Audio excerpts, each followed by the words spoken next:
Goeiedag, good day, fellow South Africans and citizens of the world. And, I got this email from Erica, and it just, you know how you get these little revelations that come through, because I read so many emails, you have no idea, hundreds. And lots of them have great stories and sad stories, and I always respond to your emails because I read every single one, which is why I spend probably 12 hours a day doing this now. But the revelation was that the black population, I'm talking about not the general black population, I'm talking about the political leaders in South Africa, are trying to dumb down the white population to accept the kind of standard of living that the Bantus used to live when the whites first came to South Africa, because that's where the country is going. And it's just totally unacceptable. White people, and you can call me racist for suggesting this, white people have a higher expectation in their living standards. And that's why they build houses, they have sanitation, they have clean water, they have electricity, they have all the goodies that the Africans have been beneficiary to, but they're screwing up right now. Now, let me get back to Erica's story, because I worked in Escort, which is very close to Champagne Castle, the little Drakensberg. Beautiful, beautiful area of South Africa. And I had a 50-acre farm at Champagne Castle. And I've got photos of me actually standing on the farm with my Nduna, lovely guy. He was actually a Sutu. And his story was tragic. I mean, this guy, his name was Albert. And Albert had worked on one of the diamond mines for about 35, 40 years. And then what happened was there was a mine collapse and he got injured. His back was hurt, so he couldn't work anymore. So De Beers told him, "You haven't got a job." No pension, nothing. He was just kicked out. And he went back to Lesotho to be with his family. And his family saw that he wasn't going to be helping them and he was a bit of a burden. So they said, "Nah, you better move on." So he walked down the Drakensberg, and he was actually walking along the fence on the boundary of my farm. And he said, he welcomed me, and I said hello, and obviously in Zulu. And he spoke a bit of English, so we spoke, and I invited him onto the land. And I didn't have anyone else on my land at that time. This is going back to 1980, so we're talking nearly 40 years ago.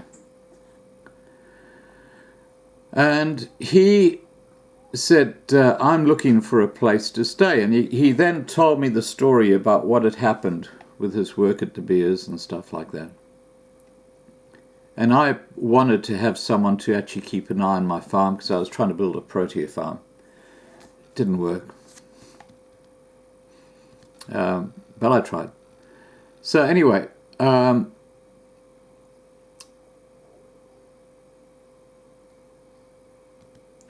it's so sad. So anyway, what happened was he came and he built his little hut, Induna's hut, near the front entrance to my property. And we used to sit down on Sunday nights and have a chat. I'd bring some barbecue packs and we'd sit down and he'd tell me about his life. And, the way Anglo-American and De Beers treated these miners was incredibly disgusting. It really was. I mean, they were just shocking. And it's interesting that they were the ones who called, or who were instrumental in what happened in 1994 behind the scenes. You know, big business has no morals at all. No, it has no moral compass. Now, I'm so off topic. I'm going to get back to Erica's email, which she said I'm very welcome to repeat here on the channel. She also lived in the Drakensberg, which is why she lives in the Drakensberg still, which is why I actually brought up my background to this. And she writes, I've been listening to your YouTube channel, Loving Life Live, for months and months now, and have been very grateful you bringing the plight of us South African farmers into the arena and out there. I try to bring attention to the increasing farmer tax as much as I could for about 4 years on my Facebook page, but it became increasingly difficult to carry on after my partner of 16 years and son were attacked on our farm at the end of March 2018. I was away in Durban for the birth of my grandson. My son managed to save my partner's life just in time, and I did too the next day, but that's another story which has nothing to do with the farm attack. Our farm is in the Southern Berg area, and I'm still living in the house with the blood stains still on the floor. I've tried everything to try and get them out, but they're still there, reminding me daily that my life has changed forever, through no fault of my own. My story since has become diabolically different. I'm not at liberty to talk about anything yet because we're facing litigation and court cases, but one day I will tell my story. I listened to your talk with Patrick regarding helping the impoverished, suffering people near Durban with real interest. I've been looking for them for a long time. I've been wanting to help and donate clothes, furniture, wool, all sorts of stuff for many years. With a bit of research, I was able to find Patrick's phone number, so I'll get in contact with him and see how I can help. My research hasn't given me your email, though. I fixed that. I've sent him my email. So I hope you don't mind me sending you some messages. She sent this through Facebook. Keep up your good work. It's very comforting and encouraging to see someone caring for us out there and daring to say it like it is.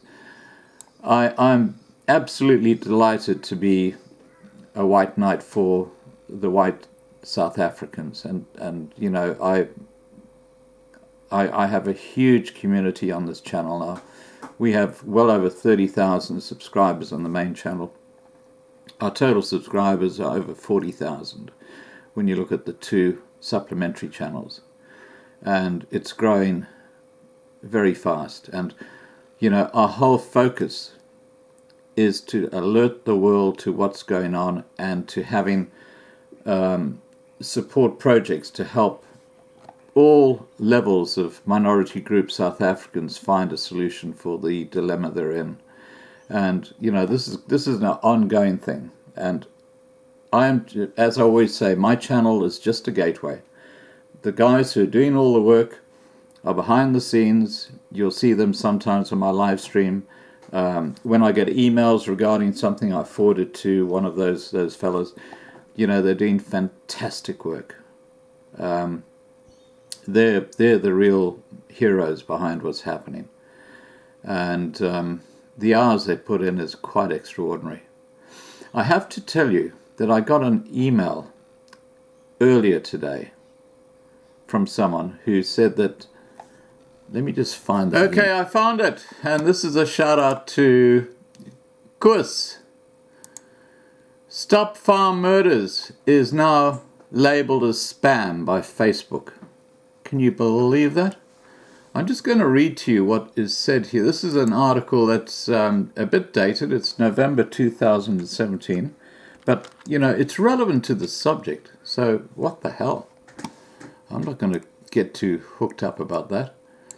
A petition posted on the White House Gov site to ask President Trump to stop farm murders has been labeled spam after I posted it on my Facebook timeline. Although I have no way of knowing, I believe that the petition was targeted by those who don't want to stop the farm murders. Trolls are rampant on Facebook, and they have no problem targeting legitimate causes. And I've I have my fair number of trolls, believe me. I spend hours going through my comments and weeding out trolls. And I know some of them get through, and I'm trying to find those ones that are upsetting people. You know, you are. But I am working at that. But, you know, when you get thousands of comments coming through every day, it's really hard to handle them. Oh, and I do have a little troll icon, and when I talk about trolls, I should show it. Okay, that's what a troll looks like. It's got a long nose because it's a Pinocchio. It's full of shit. Okay, so getting back to the subject, because I'm off topic. The petition asking Trump to stop farm murders needs 100,000 signatures before December 2, 2017 in order to go before the president for consideration. Anyone over the age of 13, including South Africans who have a legitimate email address, may sign the petition. Now, my understanding is that it didn't reach that 100,000, unfortunately. And it could be because of the actions of people like Facebook. The signatures will only be seen by the president and staff.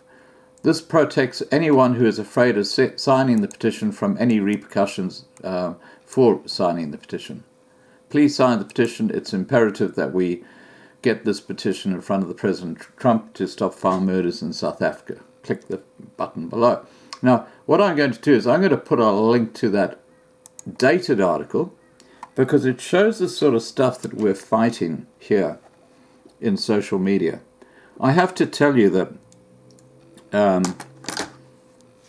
this channel has been targeted hugely by people who oppose our point of view, and I think a lot of them are liberal lefties in America who've tried to get strikes against this channel to try and get it taken down. I mean, you have no idea the number of emails I get every day from YouTube saying, oh yeah, you've been targeted again.